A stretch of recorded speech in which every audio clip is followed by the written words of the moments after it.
If you're ambitious, if you're driven, and you're trying to build a career right now, you know the pressure is just insane. It feels like you have to be doing everything all at once. But what if the real secret to getting ahead isn't about doing more, but focusing on way less? Okay, let's get into it.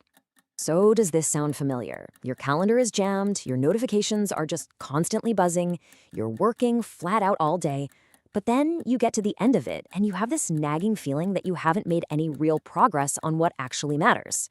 If you're nodding right now, trust me, you are not alone. So to figure out why this keeps happening, we've got to look at the world we're working in.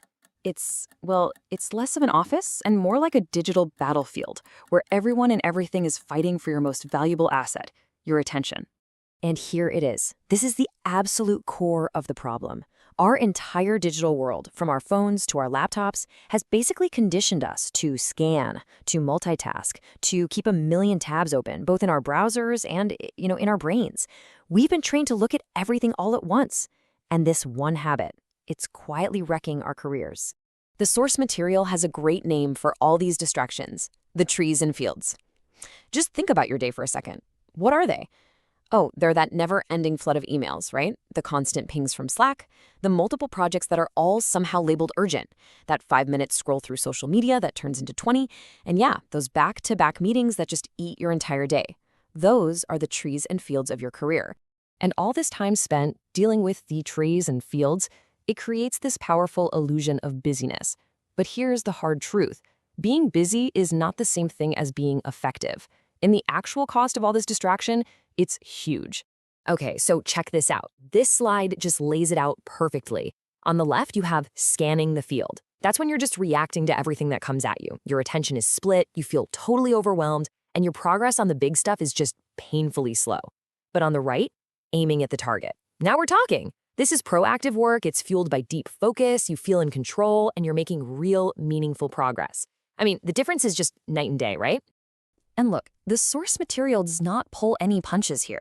This isn't just about feeling a little stressed out. It's a fundamental roadblock to what you're actually capable of achieving. This habit of constantly scanning the field literally ruins your success. So how do we break the cycle? How do we actually get from scanning the field to aiming at the target? Well, the answer, believe it or not, comes from a really simple but powerful story. So picture this. There's a coach, Coach Miller, and a really talented young athlete named Ryan. Coach Miller can see that Ryan, for all his talent, is just distracted. So he takes him to a playground with a bow and arrow. He's not there to give him a lecture. He's there for a demonstration that's going to change everything for him. So they're standing there, surrounded by all the stuff on a playground: trees, a swing set, a big open field, all these potential distractions. And Coach Miller says the one thing that matters. He says an athlete only looks at the target, not the trees, not the field, nothing else, only the target. Now, what's so smart about this is how it turns that wisdom into something you can actually do. It's a mental process. Look, it's not about pretending the distractions don't exist. Step 1, you see them. Yep, there are the emails, there are the notifications. Step 2, you acknowledge them. Okay, I see you. But then comes the most important part. Step 3, you intentionally ignore them.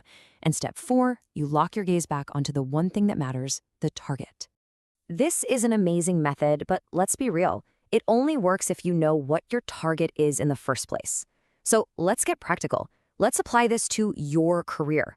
What are you actually aiming for? The secret to defining your target, to really dialing it in, is radical prioritization. You just can't aim at 10 things at once. It doesn't work. True archer-level focus demands you limit your main goals. So what's the magic number? 3. So what could these targets look like for you? I mean, look at this list. Is it earning that next promotion? Is it finally leading that big career-defining project? Maybe it's mastering a new skill that's in high demand, like AI or coding. Or, hey, maybe it's building a powerful network or launching that side hustle you've been dreaming about. You have to pick your top 3. And once you've named those 3 targets, whew, the clarity you get is so powerful. Because you realize that everything else, every other request, every little opportunity, every notification, it's just a tree or a field. It's noise. It's a distraction you now have permission to ignore. Okay, so knowing your target is one thing, but actually remembering to focus on it when you're in the middle of a crazy workday, that's a whole other challenge. And for that, you need a tool, a simple mental cue you can use anytime. I mean, think about it. It's 2 o'clock in the afternoon. Your inbox is a disaster zone. Your boss just dropped another urgent task on you. The pressure is on. How, in that exact moment, do you pull yourself out of the noise and get your eyes back on the target? Here it is, one single, powerful sentence that wraps this entire lesson up. This is your new mantra. I see the trees, but I only aim at the target. You see?